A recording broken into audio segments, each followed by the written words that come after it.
Students, today inshallah I'm going to explain chapter 5, okay, which is called Stop That Train.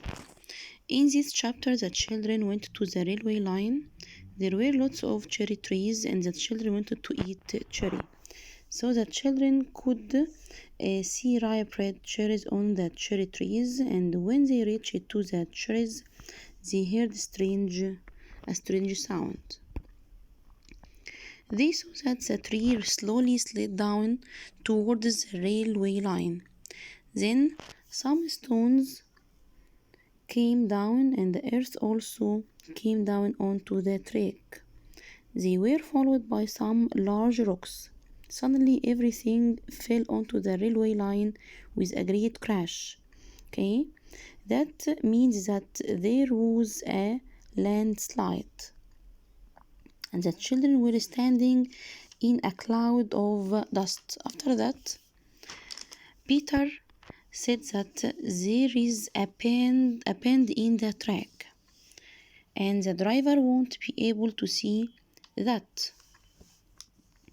So they decided to go to the station master to tell him about this bend.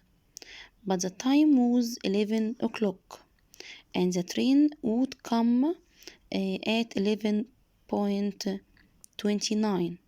Then it was too late.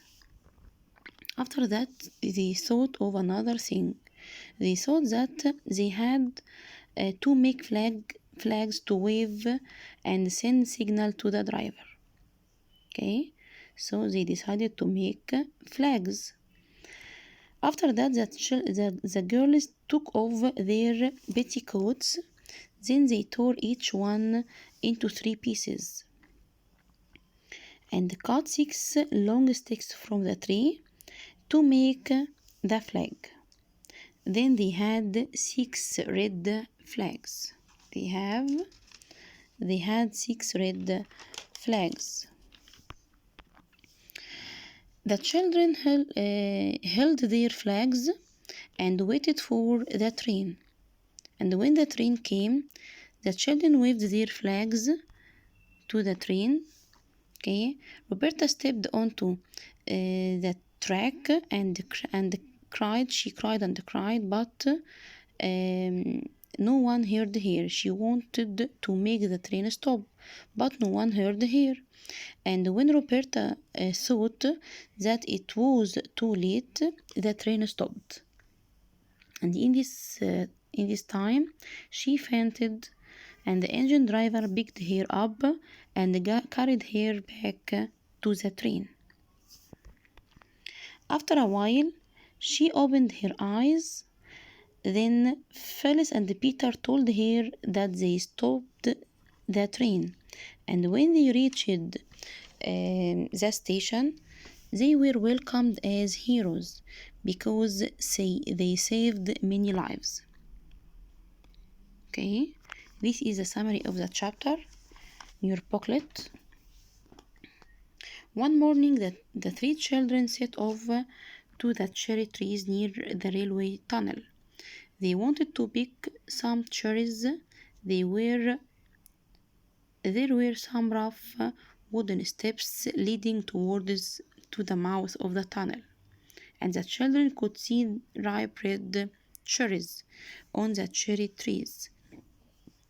There was a little gate at the top, but just as they were about to open the gate, Roberta held up a finger. Shh, she said, I can hear a strange sound.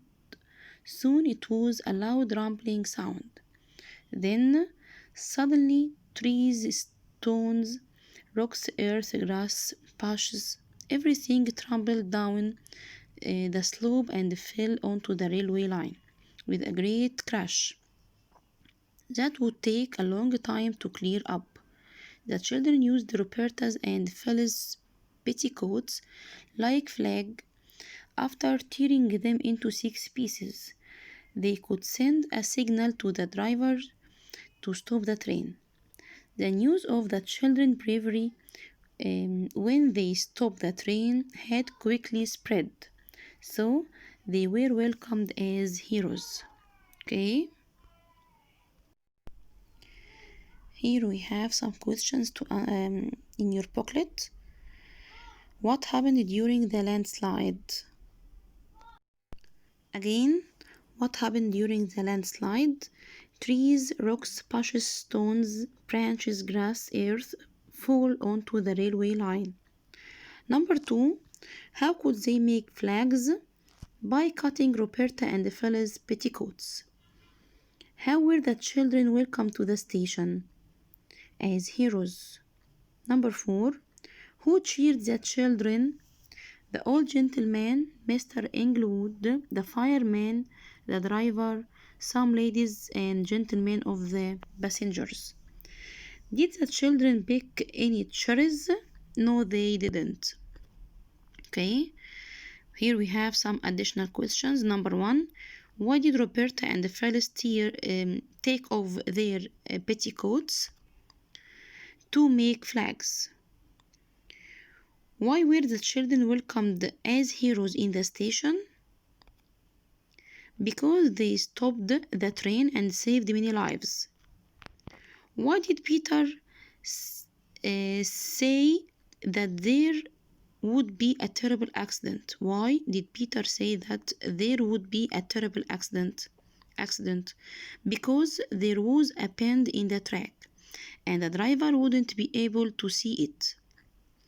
Did they tear their petticoats? Okay, yes, they did. Okay, that's enough for today. Goodbye and good luck.